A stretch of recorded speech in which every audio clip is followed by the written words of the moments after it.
Good morning, good afternoon, good evening, depending on where you are tuning in. You are blessed. You are welcome. Welcome to another edition with Mamlakak Broadcast Network.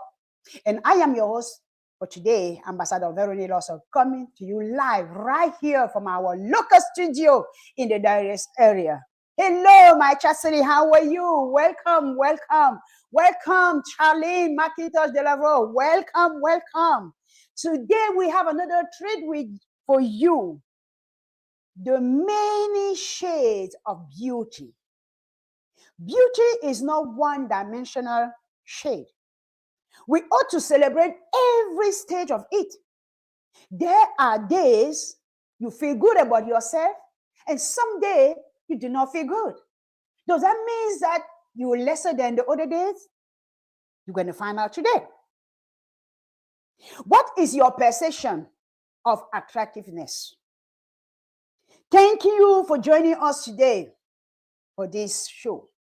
And we have handpicked one who has truly went through all those many shades of beauty. Let me please introduce to you our guest for today, Ambassador Renee Johnson Miller. I hope that I pronounce her name well. Ambassador Renee Johnson Miller is a kingdom citizen. She has practiced cosmetology for 45 years. A versatile businesswoman, a proud mentee of the late Dr. Miles Monroe, a member and trustee of the ATLWA, which is International Third World Leadership Association. Dr. Johnson Miller is a mother of two, beautiful young lady, a grandmother of two, and a mentor to many. Her motto in life is, if I can help someone along the way, then my living will not be in vain. Please help me welcome none other than Ambassador Renee Johnson Miller. I'm pretty sure she may have had a lot on that short biography that I gave to you.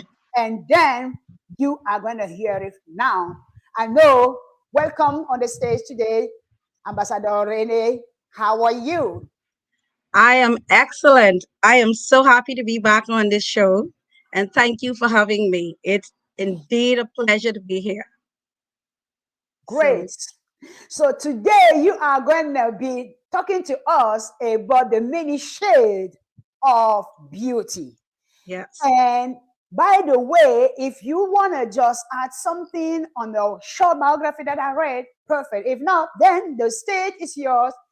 Welcome, welcome. And also I want to say welcome to Ambassador Cherry Murter all the way from the greater Atlanta. Please let the people know about that topic on part one today, the many shades of beauty. Thank you. Thank you so much, Ambassador Veronique Lawson. Listen, this topic, you did an excellent job at introducing me. I mean, I always ask God to let me decrease as he increase. So your introduction to me was perfect, because what I have to share today, it'll basically explain to some people some of the things that I've experienced as a beauty industry professional, and also to help them to navigate through some of the things that they may be experiencing right now. I just like to go into my topic, the topic, many shades of beauty. I remember sitting down, and many times we try to figure out what is my purpose. I was doing here for so many years, and I just couldn't figure out when it was time for me to retire, what do I do? I love being beautiful. I love beautifying people, but the joy wasn't there anymore. And as I sat down one day, I just sat down and I realized I remember Dr. Monroe was saying to us, write the plan, make it clear, And so I wrote down this beautiful plan. I want to open a school. I want to do this and I want to do that. And I did all of that, but I still felt like I hadn't touched this. I only had touched the surface. So let me tell you, to me, what beauty is displayed in so many different forms. And I think what has happened to us over the many years, we've always looked at the external stuff. We've always looked at what somebody else have, what somebody else did, what somebody else is doing. But to me, beauty is characterized, it can be either superficial, it can be frivolous, and also beauty for me is internal and external. Sometimes even being beautiful, you could be temperamental, you could have mood swings. I mean, someone could say something to you and you could just, because you may not be grounded, you could just go off. I know it happened to me many times. I may have offended people and I'll say sorry before I even begin to get into this deep topic. Many people I may have offended, I may have said things in a way that may have caused harm unintentionally. You know, the road to heaven is hell is paved with good intentions. So sometimes we say things with good intentions and it comes off, the wrong way. So, but to me, beauty is, it can be captivating, it could be charming, it could be enchanting, and even stunning. Have you ever seen, somebody who is just uniquely stunning? Like, you see them and they may have very, very dark skin, but for some reason they stand out. Their height, their posture, their poise. Or sometimes when someone opens their mouth, you hear the beauty, the poetry, somebody is blessed with poetry. And so when I think about the many shades of beauty, I started to think about what and when and how, when I was entrusted with doing people's hair and entrusted with things to help people, what happened in the middle sometimes when I was doing things. And sometimes I was caught off guard, as we all are at times. Because sometimes we think about the outer beauty. We think about how it is when we dress up. When I was getting ready for this show, I thought about, oh my God, I gotta put on my makeup. I gotta fix my hair. I gotta do all of that. But do you know those things are temporary? Do you know those things are the things that happens? It makes us feel better. Don't get me wrong. It makes us feel better. It gives us a sense of, I guess, being able to be in a place where we can feel secure. Sometimes when you're not feeling good about yourself, you can just go put on some lipstick, put on some makeup, and you feel better. So when, as I'm speaking about this topic, what I started to realize was, even though I was excellent at what I did, there were some things I remember Pastor Miles asking us, who am I? Yes, who are you? Who are you? Why were you born? And these things, do you know who you are and why you were born? But I'm here to say to you, you are special. We are all unique. We are all God's creation. And only you know the reason why you were born. So for me, I was able to really put it all in a nutshell. I am a beauty consultant. But what I recognized was, instead of just doing the outer appearance for people, there are many times people sat in my chair. And I know there's one of my past employees, I understand, was on this chat. There are many times people stood in my chair and I was able to basically talk to them and share with them and encourage them. And sometimes they were having challenges at home. They were going through many toils. They were going through stuff. So we were able to share and exchange, pleasantries. And sometimes they walked out of that chair and they were like, Renee, I am so happy I came. I feel so much better about myself, because instead of me just beautifying the outside, I was able to talk to them. There were people who sometimes may have felt like they wanted to even jump off a cliff. They wanted to commit suicide, because you know why? Other people told them who they were. Other people told them why they should have been here or why they shouldn't be here. In school, I remember going through school. We never went to school with lunch. And so the kids who had lunch would always tease us and make me feel, it made us feel like we weren't as important. We weren't as good. We weren't any of those things that only you can get through one person, our creator. Because, we were all born in his likeness, in his image. But if you don't understand how to navigate when people say things to you, then what happens is you find yourself in a position where you're despondent and depressed and hard pressed. You don't know which direction to go in. But for me, as a beauty consultant and specializing in external beauty, God allowed me to help with the internal fixing. There were some things that I was able to share because there were some things I was going through as well. And then also, I realized that I'm a bridger. A bridger is somebody who bridges gaps, a person who would see a situation and there's turmoil here and turmoil there, but I'm able to bring those situations together to get persons to understand. Now, not in all cases now. Some things you got to know when to let go. Sometimes you got to know when that's not your battle.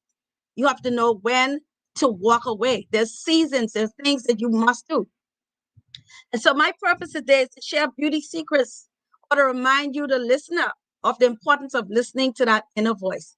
You know, you hear this voice. Sometimes you're in a situation and you hear this voice telling you to do something that's not good or something that could cause damage to somebody. That is not the voice you want to hear. Your conscience is that voice that pricks you and tells you what's good and what's bad. But you can have a conscience, but what happens also though is if you don't feed your inner man with the right stuff, if you don't feed yourself with the right information, and if you constantly surround yourself with negativity and negative people and you put yourself in positions where you are so far off from the truth, then what happens is you make bad choices. And I did that. I did that quite a bit because I did not know any better. So during my initial stages, growing up at the age of 17, 18, that's your experimental stages, those hormones, those puberty stages, you're so active, you're so ready to face the world, you're so ready to find out. You don't want to listen to anybody who's older than you because as far as they're concerned, they don't know you, what you feel, they don't know what you're going through, they know anything about you. But I remember tossing with what I wanted to do when I came out of school. And so as I was tossing in my mind, what am I going to do? I was so good at braiding. I started braiding here in my mother's house. And a friend of mine, God bless her soul, she's dead today, Thelma, she said to me, Renee, PTVI is offering a course. Why don't you come and take it? And I was like, what is this course? And she told me it was to do with hair. In my mind, there was so many shades of beauty that was so distorted in my mind because some persons looked at doing hair as less than. It made no sense to me that I would want to do something that everybody looked down on. Why would I want to be in that industry? But what she said to me, the course is called cosmetology. So as she said cosmetology, that word sent shivers down my spine because the word sounded so important. And so with that, I decided to take the course up. And after I was finished school, I realized that I had to do some mentoring, go and get some mentorship. So I worked in several salons. And during that time, as I was working, it was really rough. It was so hard. And those of you who may be watching and you're in the beauty industry, you know what I'm talking about. Firstly, you don't get a salary. You have to work and earn your keep.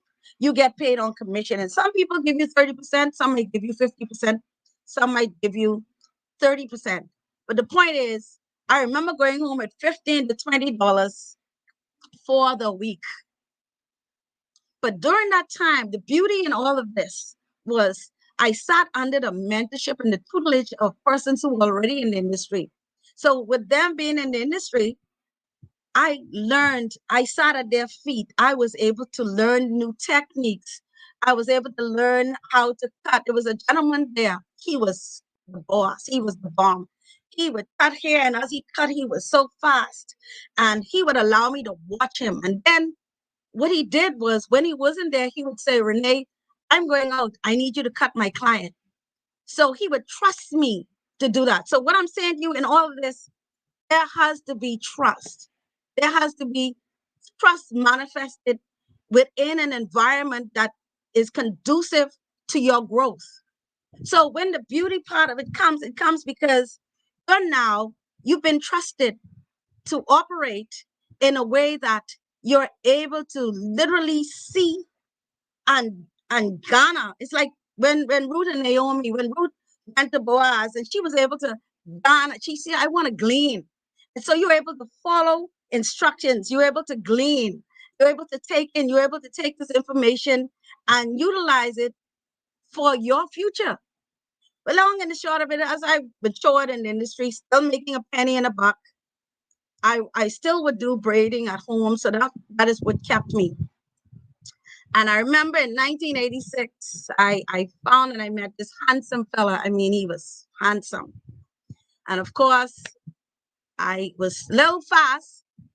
And next thing I know, at 21 years of age, I was, of course, pregnant. But I never stopped doing hair. However, during my pregnancy, I thought that I knew at this time that my industry, my trade was the only thing I had to fall on. And so I kept pushing, but at some point, my first trimester, I was sick. I was so sick, I couldn't even smell the products. And so I remember working, even though pushing, because I realized that the Bible says, if man no work, he won't eat. I had to eat. But during that 10-year of being pregnant, it was a challenging time for me because at that time, the individual, my children's father at that time, we weren't on the same page. And so I was hidden away. I can smile now because I can smile at the storm. I was hidden away for the full 9 months because there was some challenges with his family finding out if I was expecting. But I was able to get through that. But let me tell you how God operates. While the day of my delivery, I had my daughter, and the nurse came in my room and she said to me, I have some news for you. I have some good news and I have some bad news. I said, give me the good news first. She said, well, your baby's father is in the hospital. Bad news is he was stabbed. He was stabbed the day my daughter was born, the very day she was born. And she said, he's in surgery and we're not sure if he's going to be able to walk when we're done because he got stabbed 3 inches from his spine. So imagine here, I have this beautiful baby. She's 8 pounds, 15 ounces, laying there in her cot that they bring in. And I can't even look at her because guess what happened prior to that? Prior to that, he came and he said, you know what? I did you wrong. And I want to make this work. And he just started to do everything for me. And he just started to ensure that the baby had everything she needed. So I was like, wow, my dreams was coming true. So the day he was in the operating theater and my daughter and I I told the nurse to take her away. And all of a sudden this room, my door opened and in came a bunch of people who I'd never seen before. But guess who they were? They were his siblings and his mother. He had to tell them because he thought he was going to die. So in all the struggles and all the challenges and all the trials I had leading up to it, I had to be quiet. I couldn't be seen around his house. I couldn't be seen in his presence. I had to kind of hide away. I couldn't tell my mom who I was pregnant for. But today, in 2024, my daughter is 38 years of age. I know I look like I'm 25, but it's okay. And I'm sharing this story with you because in the hardship, in the struggling times, in the times when I didn't know where and how my life was going to end up, in the times when I didn't know where the next meal was coming from, in the times when I didn't understand why I was going through what I was going through, in the times when I had to literally sometimes drive my car on E, on the air, just to get from place to place. But it turned around that God had a different plan for me. And so in that plan, it was a temporary one. But in that plan, I was able to rise above that.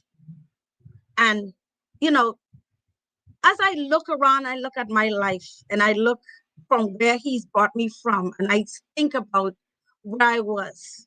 Eventually, I was able to open my own salon, and it was again trial and error, trial and error, trial and error. And I remember at some point the place I was renting, I had to move, and in moving, I had to move abruptly, and so I had to temporarily go someplace. You see, because what I'm trying to say to you here is everything is temporal. You know, there's seasons. There's a time to smile. There's a time to cry. There's a time for laughter. And then, you know, as I was doing here, there was some stages in here. There's the antigen, the pathogen, and the telogen stages where the hair grew, the hair dropped, and sometimes there was a time when it just stayed still. And that is how life is. You will be going through some challenges. You will be going through some changes. You will have to start all over again. But thank God you can survive the storm. If you think, and you go back in the biblical days, you think about Abraham. Abraham had one legitimate son in the beginning, and he was told to go and sacrifice his son. And that son that he was going to sacrifice, he had to take him up into the mountains. He wanted to follow instructions by the master himself. And in following those instructions, all he had to do then is be instructed by the angel, hey, look right over there. And there it was, the ram that he needed to sacrifice. So in me sharing my stories today, I'm saying to you how important it is to stay grounded, how important it is to stay rooted, how important it is to stay in the word of God, how important it is to understand that this too shall pass. You might be listening to me right now, and you might be going through the ugliest period of your life. I've been there. There was a time when it was so hard. I literally slept in my own business for a year. Did anybody know that? Of course they did. Was I embarrassed? Of course I was embarrassed. You know, because imagine this. I had a life of a soap opera because with my kid's father, I mean, I must give him credit. He eventually moved into our own home. I mean, we had the swimming pool, we had 2 housekeepers, we had the gardener. Listen, we name it. We had it. I was living the life of Raleigh.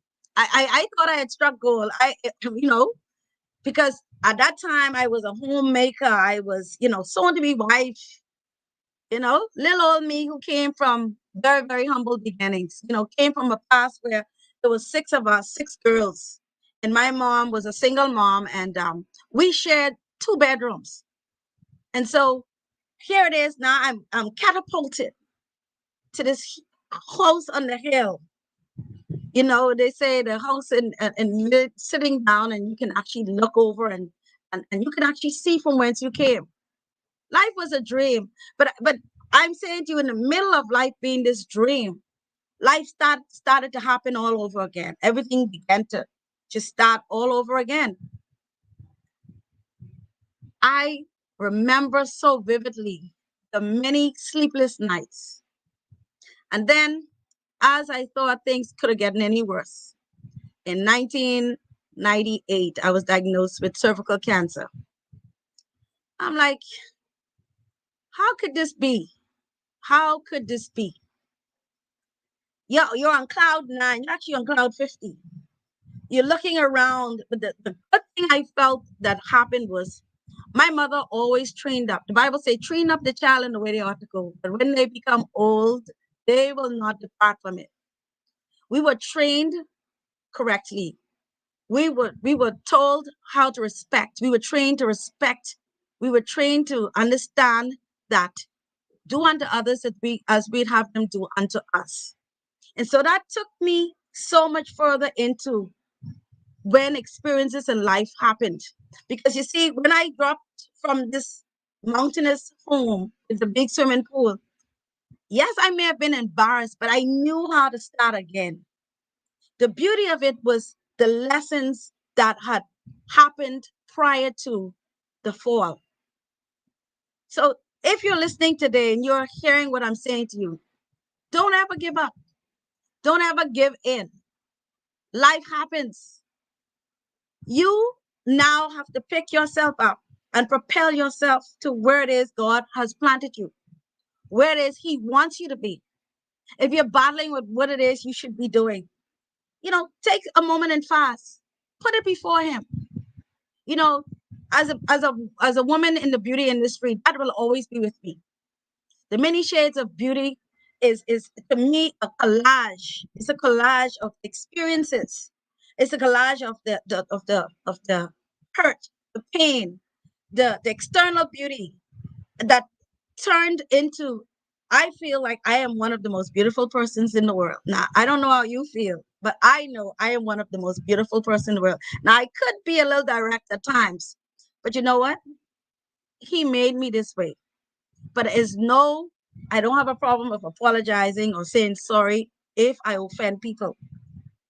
There's a false narrative that goes around, and everybody thinks that in order to have wealth or to be rich, you have to kill, steal, or destroy. No, that's the other people's narrative. That's the devil's narrative. When you present yourself accordingly, when you seek ye first the kingdom, his kingdom and his righteousness, all the things, the right standing, the things in the righteous way, then all of these things will be added to you. And so as I began to evaluate, and see, you have to get to the point where you evaluate yourself. What do you do when your back is against the wall? What do you do when you feel alone? What do you do when you don't know where the next dollar is coming from? I was sharing with a mother. I keep coming with a lot of mothers. And I was sharing with one of my mothers the other day. I said, I had to find $10,000 and I didn't have $5. And I said, you know what? I had some savings put aside for a trip that I was going on. And I said, Lord, I give this to you. I don't know how this is going to turn out, but you promised never to bring me to shame. See, we got to use his word back to him. You promised not to bring me to shame. And I took every penny of that money. I think I left myself with $20. And when I was able to do that, on the day of the trip, I went on the trip with less than $500. I was going all the way to Asia, to Dubai. And I was like, Lord, I did what I believe you wanted me to do. You say, because where there's no faith, you cannot work for me. Faith works is there. So I put the work there. I put the money forth. And so I'm expecting you, God, to do what is necessary to be done. And I'm on this trip with my little under $500 on all the way to Asia. Not a worry in the world, not a care in the world. And while I was on this trip, something came across my phone. And it said, oh, this amount of money was deposited on your account. I was like, oh my God. I am here to tell you, why worry when you can pray? Why worry when you have somebody you can cast all your cares on? Why worry when, you see, the hands and feet will fail you, but one person, one God will never fail you. Our God will never fail you. Your situation is very temporary. So, like Pastor Miles always said, do not make a temporary situation a permanent thing. Because sometimes we make decisions in the moment. We make our decisions so hurriedly, but we forget to talk to God about it. So I'm saying to you, you want to see God's beauty manifest through you? You want to see the different shades of beauty that continues to emanate from you, from within? Keep reading his word. Keep reading his word. And you, my friend, I am saying to you, all of the challenges that you may be going through, the failed marriage, unfortunately, death is never easy to digest. And I'm sure, persons right now going through loss, family loss. And that's a hard thing, So I will never take that lightly. My mom, thank God, I still have my mom today. She's going to be 84 this year. And listen, she never ceased to amaze me. She says, oh, my memory isn't good anymore. I'm like, you still have good memory because you remember your children. But the beauty is, and remembering all of the things that she laid down, the foundation. Growing up, and I see a difference in the way kids are raised these days. I'm saying to you, parents with young kids, raise your children to fear God. Raise your children to respect others. Raise your children to understand that whatever they do, that they should honor you and they should honor their mother and their father, that their days may be long. Correct them when they're wrong. Ensure that they are doing all of the things that's necessary to cause them to have long lives. Do not tolerate. I do not tolerate. My children are 38 and 36. I do not tolerate rudeness. People say, oh, kids don't be rude after a certain age. Adults can be rude. And if your children are out of place, you have an obligation to correct them, to steer them in the right direction, to make them aware that they themselves, especially if they have kids or children, that they themselves are building up a wall or building up, a history that will come back and haunt them. So when you find yourself in situations, you must refocus, redirect, realign yourself once again with the tools necessary and begin again, start again. Pray more, but use his word to pray it back to him. Because there will always be seasons. There will always be times of fear and these things will never leave us. I remember my dear mentor. I had two mentors in my life that I really, truly, really appreciated. Mr. Joe Dudley, he owned Dudley's Products. I remember one day I was so down in the dumps because you need mentorship. I don't care how old you are. You need someone who could mentor you. You need someone who you could talk to, someone who could help you as you go through some things, And I remember him saying to us, he had a book, Now Gone. And it's the truth. I just said now and it's gone. I started on this program at 1 p.m. It's now 1:31. 1 o'clock is gone. So what I'm saying to you in essence is you cannot change the past. You can build on it. You can go back because if you don't know your past, you surely won't know where you're going. But when you fall, like he used to say, fall on your back. Because if you could fall back and you can look up, you can get up. And so figuratively, you may go through some stuff. But remember that you can do all things through Christ who gives you the strength. For those of you who don't believe that, I dare you to try it. I dare you to start reading your word. I dare you, I double dare you to go into his word and immerse it. Don't let it sink into your soul and allow it to manifest through you. Let that word that hid in your heart, let it be hidden in your heart so that when you're about to say something, that word comes out. I know here late, I've seen so many young people. I mean, every 2 words is a foul language, and I look at them sometimes and I'm like, you're too handsome to be with those big words, those bad words, and they smile. We have to correct these children because the beauty in correcting them now is later on, you then build a society that is now reflective of what you poured in. We as adults, we as the generation of the older generation, we have an obligation. We cannot no longer sit on the sidelines and say, oh, that's somebody else's child. Oh, that's so-and-so. We have an obligation to correct these children, whether they're 50 to whatever age. If they do something in our presence, the pastor will say, you are what you tolerate. Ask God to give you a way to address these situations. Because again, when you correct these situations and we all collectively do it, what we did was we corrected some things that could have been error and caused problems for others. My mentor, the second mentor, Pastor Miles Monroe, who's again deceased, I'm so in awe that even after the grave, he's even bigger in death than he was in life. Why? Because he was one of those people who passed on the baton. What are you doing today? Who are you mentoring? Who are you helping? Are you trying to go to your grave with the baton in your hand? Let us remember that each one can reach one, even if it's one person. Even if it's one person, there's some time-tested principles that we learned. Us, the older generation, we were time-tested. These principles still are for today. You know, people say, oh, the Old Testament, that's for the old. No, go back in the Old Testament, the 10 Commandments is still for today.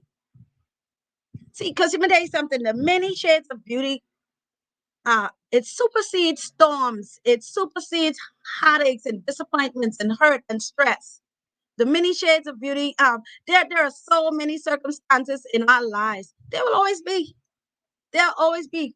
Just like the Bible tells us, the poor will always be with us. How do you survive, though? How do you survive these challenges? When sickness comes, when death comes, when you have disappointments, how do you survive the pain?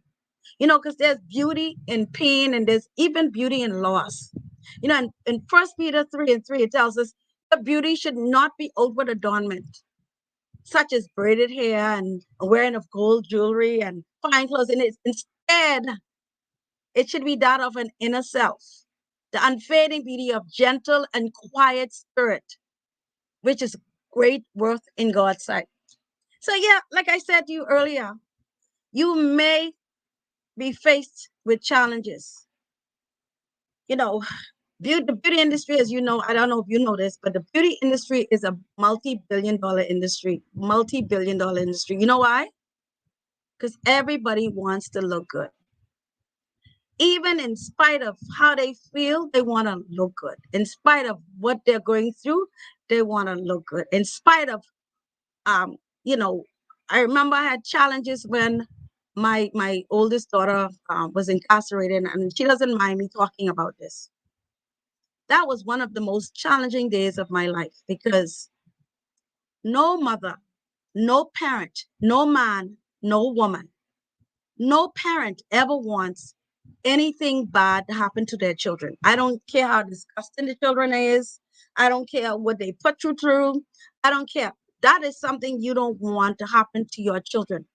But I remember going through the doors of the prison, and then you had this clack clack behind you, and then you hop on this noisy crickety bus, and then you go there and you watch and you see your child in this striped outfit, and you're like, wow, wow. But the beauty in that was when she came out, was some challenges there. But I am so proud to say that both of my daughters are holding their own. They're gifted, they're talented, they're intelligent, they're beautiful. And of course, no one's perfect, but they are my two daughters. Whatever mistakes they made, whatever mistakes I make, whatever mistakes, we threw that in the sea of forgetfulness. But both of them have made mistakes just like me. You know, sometimes you have to go back to you. And I had to sit down and think about what did I do? And as I examined my life, as I examined what I experienced and what I went through, I realized that I really didn't have the tools necessary to even be a mother when I was a mother. But God knows best, because who knew that I was going to be have cancer at the age of 33? So, and after that, that was it for me. There was no more children. That was it. So I'm saying to you today, in spite of it all, in spite of going to jail, in spite of losing everything, and then it was to the point where I remember after I lost everything, I lost everything. I had to sleep in my shop. One day I got angry. You see, this is when you're going to do something about stuff. I got so angry. I got angry because I knew that I wasn't prepared for the real world. But I had enough information. I had aligned myself with some people that gave me information. So now I needed to act. I needed to do. I needed to be better than what I had experienced. And so with that information, I went to North Carolina, to Greensboro, and I sat for a weekend with Mr. Joel Dudley's. It was a $1,500 weekend. That wasn't including my airfare, but I didn't care. So you have to invest in yourself too. You have to make an investment. And I sat there We stayed in his home. And in his home, it was beautiful. It was on I can't remember how many acres. It was acres and acres. Each one was given a room. And in my room, there was this nice jacuzzi. And in the jacuzzi, in that room, what he did was he opened my eyes to what I can have. Because, he himself initially was poor. He said in school, he played around. He didn't care. He just played around. He just wanted the world to know that he was a clown. But there was one lady who caught his eyes, his wife. But she didn't want anything to do with him because he was a class clown and he was considered a dummy. But after he realized you have to have a vision for what you want, he realized he wanted her. He put himself together and he studied and he studied and he should have studied. Eventually, Eunice became his wife. And I sat with this man. I aligned myself. It was 4 of us. I'll never forget. It was 4 of us. I aligned myself with him. And he gave me so much to go on.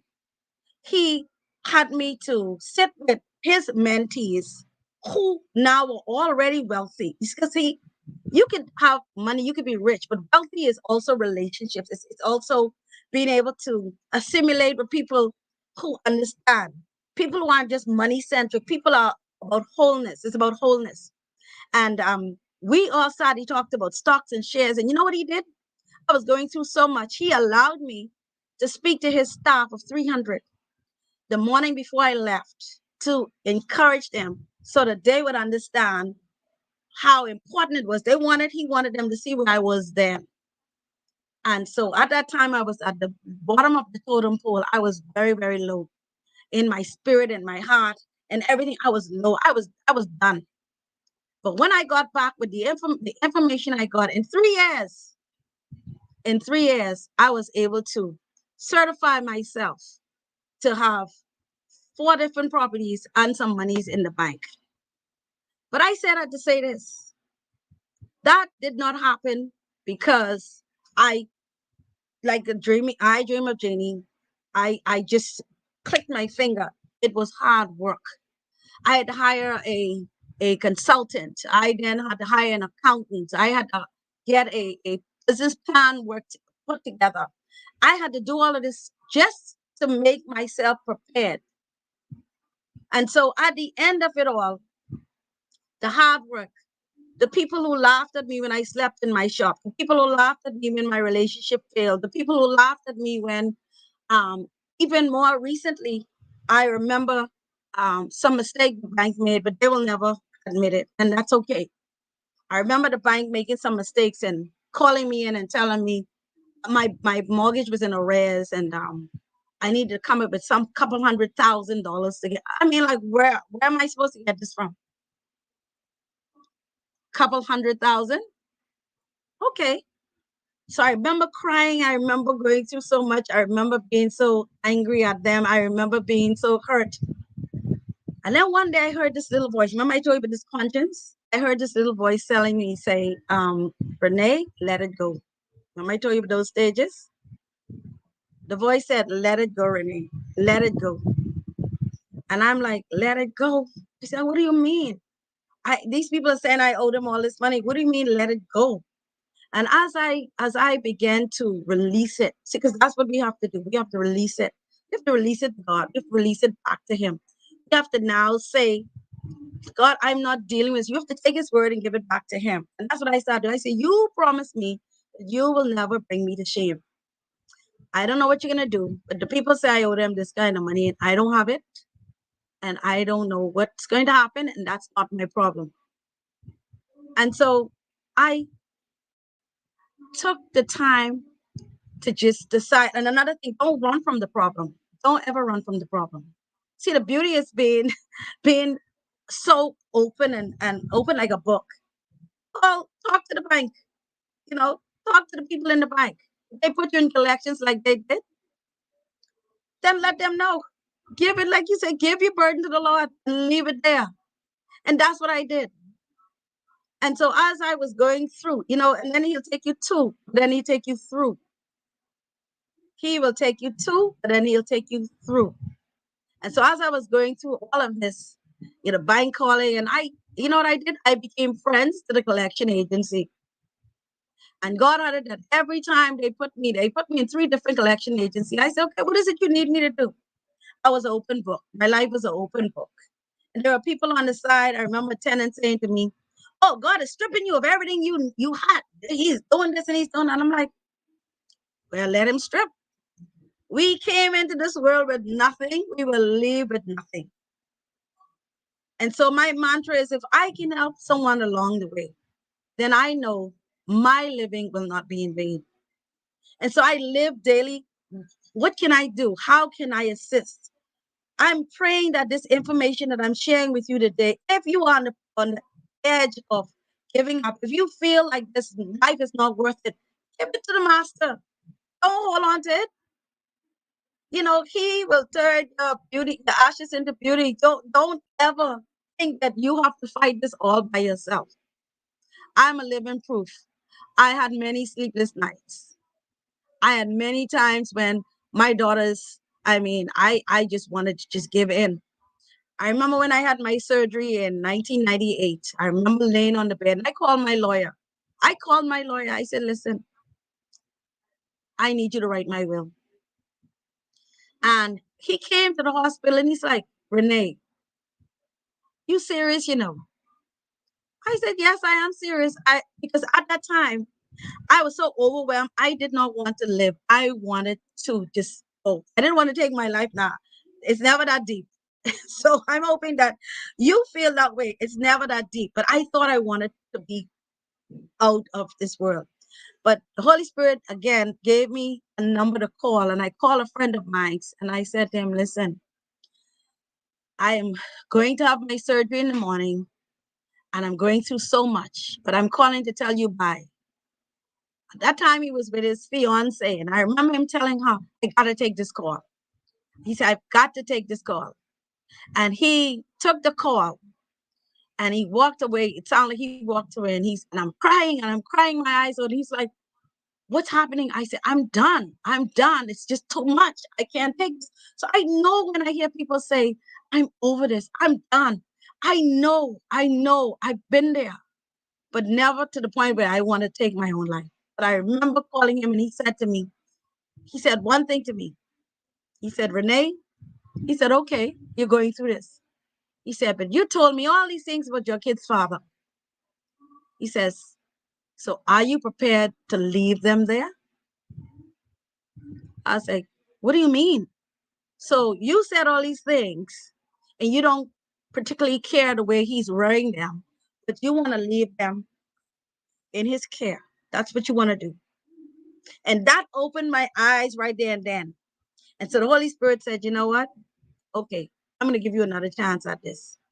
And I had the surgery and I was up and walking and I just I had a new lease on life. I was ready to live. I was ready. And that's around the same time when I got better, I went to Mr. W. And when I came back, I was like, I was ready to take the world on. So I'm here to tell you today, if you're going through any challenges, if you're going through any hardships, if you're going through anything that may have caused you harm and hurt and pain and sleepless nights, it's okay.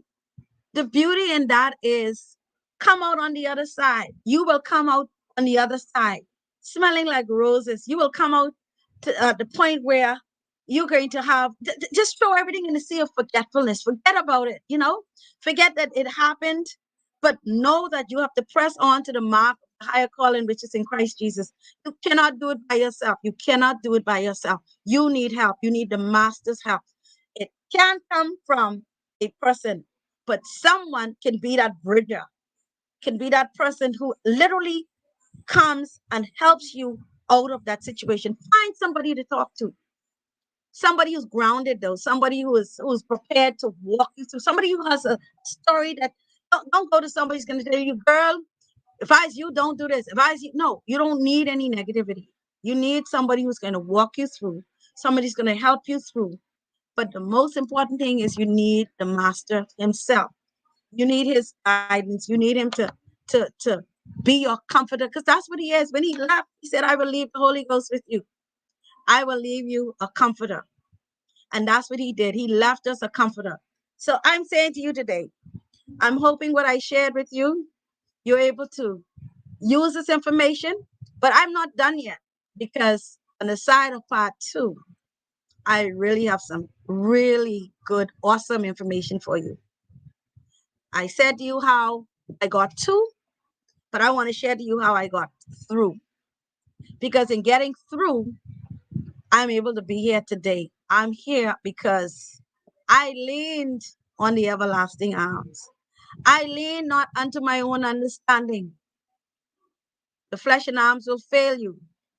But I leaned on the everlasting arm, and I was able to grab onto his unchanging hands. I'm able to smile through the storm. I'm able to even take on a storm and stand and by faith speak it as if it was gone and tell it be gone in the mighty name of Jesus. I pray I shared some information with you that will help you through today, will help you through life's journeys, will help you through being in positions or situations that you're not familiar with. When you are in unfamiliar territory, pick up the word. Hear this word in your heart that you will not sin against him. Keep looking toward the mark of the higher calling. Keep pressing. Keep believing. Keep knowing. Keep doing. Keep yourself positioned that you can be that instrument that he uses. And then you can smile when the storm comes. You can tell somebody else about his joy. But most of all, let that light, let your light so shine before men that they will see his goodness and glorify your Father, which is in heaven. So when your light is shining and when you are smiling and people are trying to figure out, "Look, I heard she did this, or I heard that when I heard this." There was a lot of you saying, I say, gossip going on about me. Oh, I heard she's not in that big mansion anymore. You heard, but God had a better promotion for me. He had a bigger promotion for me. And so with that in mind, I say to you, be true to yourself, and mostly be true to God. Hold on to his unchanging hands. Know that he is waiting for you. Know that he is there for you. Know that you are a leader, and only you know who you are. But God will give you that information. Rely on him. Rely on him to give you everything. So I hope you totally enjoyed this session. I enjoyed bringing it to you. I hope that you were blessed. I hope that you were able to use some of this information that will help you as you navigate life's challenges. Be thankful when you have a quiet day. Those are the times when you want to meditate on his word day and night. And instead of being bored, think about, how can I forge a better relationship with the master? Instead of being angry, think about how blessed it is for brethren to dwell together in unity. Instead of being sad, think about the joy. Let the joy of the Lord be your strength. So as you continue to go through life, walk knowing that you are walking with someone. Look for the footsteps, the footprints in the front of you. Knowing that you'll be going through every situation if you allow him to take complete control. I'm Ambassador Renee Johnson Miller. It's been a pleasure having this session with you. I'm looking forward to session 2, which will be April 19th, 2024, which is next Friday, same time, 1 p.m., when I will give you some information I believe that will help you to continue to manifest to the person you are supposed to be. Be encouraged today and know that God is in complete control. Blessings and favor may it follow you all the days of your life. As we all continue every day, when we open our eyes, let's be thankful, let's be grateful, let's be hopeful, let's be blessed, because you are blessed and highly favored. And know that you are God's child. I don't know if sometimes you would see me send an email, those of you who are on my chat or whatever, and I have God's child. So everybody always say, who's God's child? I am God's child. You are God's child too. So know that you have every ability to be the best version of you can be. Only you. Don't let the cares of this world cause you to feel depressed and downhearted and discouraged and out of sorts. Don't even worry about money. I'm telling you, if you put your trust in him, the money will come. The peace that goes beyond all understanding will be yours. And he will give you sweet sleep. So again, I say thank you, thank you, thank you, thank you, thank you. And please share Mamlakak's page for our next session. We really, really, really, really appreciate you. Thank you so much.